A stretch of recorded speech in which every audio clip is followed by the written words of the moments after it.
If you're suffering from pain or even tingling on the shin, I'm going to give you some tips and tricks to prevent it and your very first step to recovery if you're already in pain.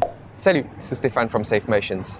Today's topic, shin splints. What may have caused them, how to prevent them, your first steps to recovery, and running technique. We'll talk about this at the end of the video. Shin splints are sort of a generic term for several things that can happen.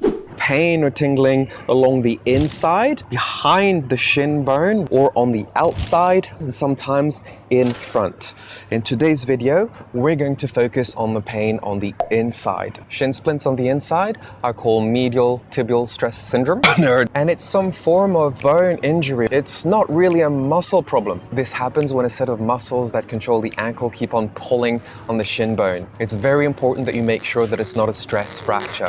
Generally speaking, a stress fracture, you'd feel it more at a very localized spot, while as for shin splints, it's more of a general area that's sore. If you're not sure, please do consult with a doctor. This video cannot replace that. First step is relative rest. You want to make sure that none of your activities increase the pain. Super simple. If you go for a short jog, you come back home, it hurts, that was too much. Run less intense next time you go. You want to make sure you get some shoes that control the pronation, something that protects the foot while you're recovering. For example, a shoe like this that has a very hard heel and sort of moderately hard middle of the shoe, but soft in front, would provide great support for your foot. Now the three muscles that attach to the shin bone, let's call them what they are, the culprits. In order to first reduce your pain, you need to work on those three muscles. And mainly, while you're recovering, what you can do immediately is massaging. The three culprits attach on the inside of the shins and also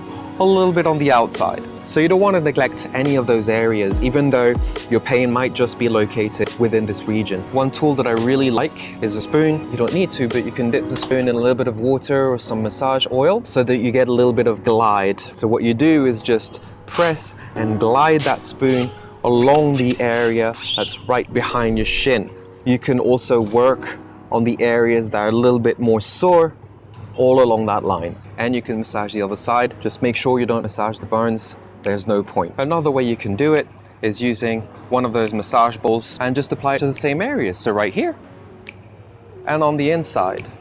Oh, now you might remember that we talked about a muscle called the flexor digitorum longus. As the name indicates, sort of, its purpose is to flex the toes. So it's a very good idea to also massage the bottom of your foot to release those toe flexors. For that, you just need to put the ball on the floor, get your foot on top, and depending on your pain tolerance, either do that seated or standing up and putting more body weight on it. I was supposed to include some foam rolling of the calf, but of course I forgot my foam roller. So instead, I'm going to redirect you to my video about calf tightness, where I demonstrate how to foam roll your calf. Massaging the whole calf will be very beneficial. Now let's have a look at your running technique. And if you're liking this video so far, please hit the like button. Are you overstriding? That's a very common cause of shin splints. And if that's the case, I have a whole video on cadence and stride length. I'll refer you to that for details. If you're a heel striker, the impact over on the heel could also make that shin bone vibrate on each impact. This can cause some inflammation of the shins. So you want to look into correcting that, either through working on your technique or changing the pair of shoes. You should also look at the angle at which your foot is striking the floor. Are your feet out toeing, or are your feet pointing nice and straight in the direction that you're running in?